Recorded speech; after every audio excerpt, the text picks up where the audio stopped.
How's the city doing right now, first of all? Is resilience there to go through this timeline outlined by Daniel Andrews? Morning, Tom. Look, it's tough in Melbourne. It's tough in Victoria, I've got to say. People really felt Sunday's announcement was a kick in the guts. People had thought we've made sacrifices, we've been locked up in our homes, we've been kept out of our jobs, away from our small businesses, away from our family and friends. And we really thought that Sunday was going to be the day where we would receive some dividends, some reward for our effort. And instead, all Andrews offered was another roadmap to lockdown instead of a roadmap out of lockdown. So I've got to say, I think people are over it. People are upset, angry, frustrated. Yeah, we'll get through it because we don't have a choice. But goodness me, this is tougher than it needs to be. You talked about it being a roadmap into lockdown. It is a roadmap out. It's slower than a lot of businesses want. It's slower than a lot of people want. But is it important, to tell voters that are already pretty despondent, this is out, it's just not at the pace you'd like? Well, Tom, it's not necessarily out at all because effectively we're locked down till the end of October with only very, very minor tweaks. Then to even get some of that significant step back on the 26th of October, we need to average fewer than 5 cases a day. Now, that's a very high bar. Sydney, I think New South Wales had, 9 cases yesterday and New South Wales is open. So it seems to me that Daniel Andrews has set a bar which is going to be very difficult for Victoria to reach and certainly is higher than is being achieved in many other parts of the country. And if those targets are to be believed, then we won't get any step down out of lockdown in October or in November unless those targets are reached. So I've got a concern that the targets are unrealistic. That's a concern that's also shared by other epidemiologists. So this is not just a political issue. This is a serious question about the modelling and the decisions that have been made based on the modelling. So just on that, Daniel Andrews says there is a difference between Sydney and Melbourne because Melbourne's had thousands of cases of community transmission. He says that, yes, that's still the target, to get those low targets that you mentioned there. But once that's been achieved, settings could then change to New South Wales, i.e. if community transmission went above 5 over 14 days, it wouldn't trigger another lockdown. So do you understand the difference there? Is that a fair point he's making? I don't think it is a very fair point, Tom, because the main difference between Sydney and Melbourne, between New South Wales and Victoria, is contact tracing. New South Wales is the gold standard. Victoria's got the lead standard. We've had 6 months of this Premier pretending that we were up to scratch, and everybody knows that we're not. You had Professor Peter Collignon, an infectious diseases expert from ANU, came out yesterday and said that Victoria's contact tracing is woeful, was the word he used, woeful compared to New South Wales. Now, contact tracing is how you put a fence around outbreaks. And I think this is the biggest problem that Victoria has. We've got a government that created a second wave through botching hotel quarantine, but we're stuck in a second wave because of failures in contact tracing, and we need to get that up to speed as soon as possible. So on contact tracing, the federal government says it's improved a lot. Yesterday, we had this announcement that would have a sort of localised focus. I think it's 5 or 6 different areas around Melbourne where they'd have people on the ground, so more of a local approach, automating rather than the sort of pen and paper that was happening in some areas of the contact tracing team in Melbourne and Victoria. Do these things that are being put in place now give you confidence this will get up to standard? Well, Tom, I think the proof of the pudding will be in the eating. We're still seeing IT contracts being let only last week. Now, this is IT that was on offer to the Victorian government 6 months ago. The state government declined it 6 months ago. They thought they'd had this whole coronavirus beaten. What a short-sighted decision that was. So I'm not prepared to take Daniel Andrews on trust. I don't think Victorians are prepared to take Daniel Andrews on trust, given what we've seen so far. Implementation.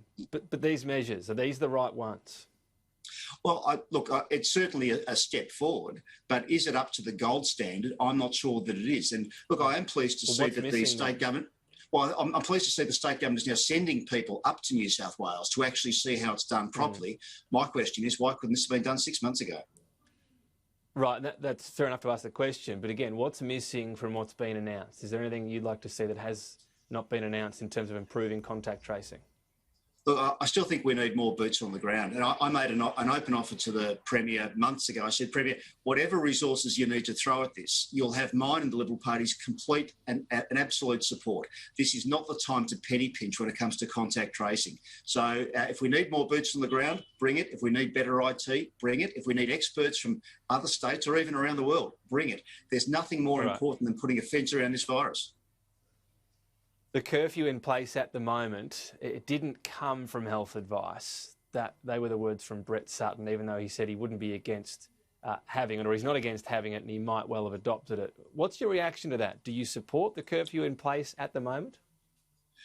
Well, Tom, I think it goes way too far, and because it's not based on health advice, Victorians are asking the question, why are we locked in our homes like this? If it's not actually serving a public health purpose, if it's simply to try and make it easier for police to check who's out and about and check whether they're within their 5 kilometre radius, that's not a good enough reason to actually lock people in their homes after 8 o'clock at night. So I think the Premier needs to come clean with Victorians and explain, if it wasn't based on health advice, who did advise you to lock us in our homes between 8 p.m. and 5 a.m. every day? So let's just be clear on that. You'd like the Premier today to cancel this curfew. You don't support the curfew as of now, as of this moment in Melbourne. Well, if it's not based on public health advice, Tom, then no. I'll support sensible measures that are based on public health advice to stop the spread of coronavirus. I'm not going to support measures that are simply about controlling Victorians for the sake of it. What we seem to know about it is that Brett Sutton didn't advise that it happens, but appears to have support for it now it's in place to enact. What is the health advice? Do you support it on those grounds? Well, I think Brett Sutton was very equivocal yesterday. He didn't come out and say he opposed it, but he didn't ask for it. He said he may have done it. But frankly, I mean, we're talking about a very extreme deprivation of people's rights. In wartime, we've never had curfews in this country. So what my question is, what is the basis for it, if not public health advice? And until the Premier comes out and explains that, I think Victorians have got every right to question why we have this curfew in place. To what extent should they question it? What would you say to Victorians and Melburnians that would seek to protest on the streets or even leave and break curfew? Well, Tom, I'm not a supporter of protests of any cause at this time. And unlike Daniel Andrews, I've at least been consistent on this. I've taken that view to Black Lives Matter protests when Daniel Andrews was effectively inviting people to protest by promising them they wouldn't be fined. I've taken the same approach to Black Lives Matter as I have to anti-mask, anti-5G, you name it here. This is not the time for mass gatherings of any description because it doesn't make sense and it can jeopardise our ability to get out of this horrible lockdown.